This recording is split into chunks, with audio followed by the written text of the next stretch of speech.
Bismillahirrahmanirrahim. Assalamualaikum warahmatullahi wabarakatuh. Innal hamdalillah nahmaduhu wa nasta'inuhu wa nastaghfiruh wa na'udzu billahi min syururi anfusina wa min sayyiati a'malina may yahdihillahu fala mudhillalah wa may yudhlilhu fala hadiyalah. Wa asyhadu an la ilaha illallah wahdahu la syarikalah wa asyhadu anna Muhammadan abduhu wa rasuluh. Amma ba'du. Ittaqullaha haqqa tuqatih wa la tamutunna illa wa antum muslimun. Puja dan puji syukur kita panjatkan atas kehadirat Allah Subhanahu wa taala yang telah memberikan kita nikmat, rahmat dan karunia-Nya kepada kita semua sehingga kita diberi kesempatan untuk mendengarkan atau untuk mengikuti perkuliahan pada hari ini. Shalawat serta salam tak lupa kita haturkan kepada junjungan alam Nabi besar Muhammad SAW yang telah membawa kita dari alam yang gelap gulita menuju alam yang terang benderang seperti yang kita rasakan pada saat ini.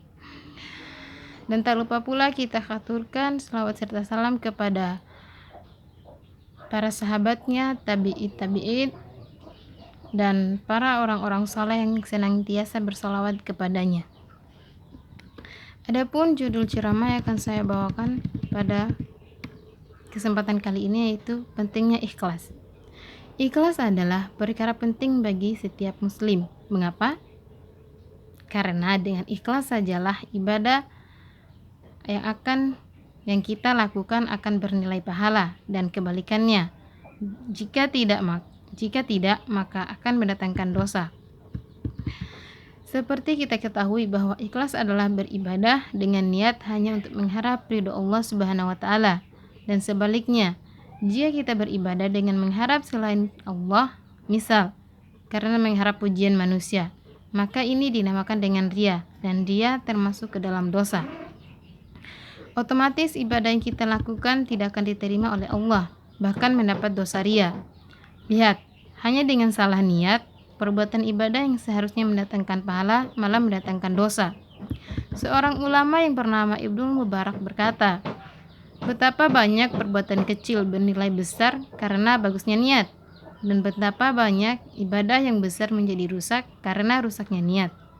Maksudnya, amalan yang ringan seperti menyingkirkan kayu atau paku di jalan dengan didasari dengan niat yang ikhlas mengharap pahala kepada Allah Subhanahu wa taala, maka amalan ringan ini akan mendapatkan ganjaran yang besar di sisi Allah.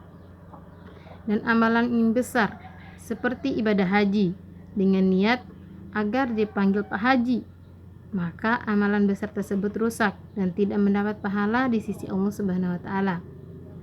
Apakah ikhlas itu sesuatu yang mudah? Mungkin kita sering berkata, saya ikhlas kok besok menolong kamu, atau saya ikhlas memberi uang ini untuk kamu, dan kalimat yang semisal. Dari kalimat tersebut terlihat ikhlas seperti hal yang mudah. Apakah benar demikian? Simak perkataan Imam Ahmad yang merupakan imam mazhab dan hafal ribuan hadis. Ketika ditanya apakah semua yang kau lakukan selama ini ikhlas karena Allah, beliau menjawab, perkara ikhlas adalah perkara berat dan sulit. Adapun saya berusaha sekuat tenaga agar apa yang saya lakukan ikhlas. Lihat bagaimana seorang alim ulama seperti beliau masih mengatakan ikhlas adalah perkara yang sulit dan tidak mengklaim bahwa dirinya ikhlas. Sungguh, ini berbanding terbalik dengan kita yang mudah mengatakan ikhlas. Artinya apa? Perkataan Imam Ahmad tersebut mengindikasikan bahwa ikhlas adalah perkara yang sulit yang harus mendapatkan prioritas dari kita dalam setiap amalan. Perkara sulit bukan berarti tidak bisa kita lakukan. Lalu bagaimana kiat-kiat untuk mendatangkan keikhlasan pada hati kita? Nah, yang pertama, berdoa kepada Allah. Berdoalah dengan doa agar kita diberi keikhlasan.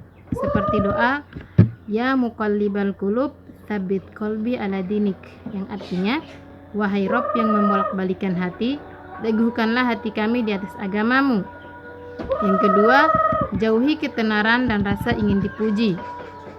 Seperti dalam hal ibadah, Sangat terlarang kita meniatkan ibadah agar mendapat pujian dari manusia. Maka sekuat tenaga hilangkanlah perasaan tersebut ketika beribadah. Yang ketiga, sembunyikan amal.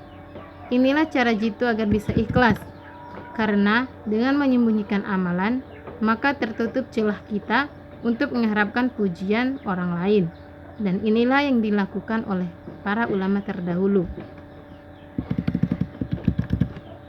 Kita simak bagaimana kisah Ali bin Husain yang merupakan cucu dari sahabat Ali radhiyallahu anhu dalam menyembunyikan amalan sedekah yang dilakukannya.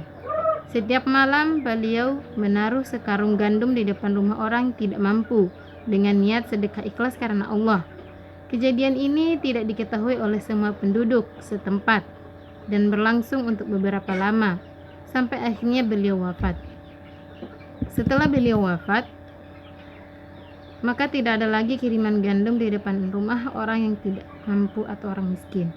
Dan ketika beliau dimandikan, ditemukan ada tanda hitam bekas tumpuan benda berat di pundaknya. Maka tahulah penduduk setempat bahwa yang selama ini menaruh gandum di depan rumah orang miskin adalah Ali bin Husain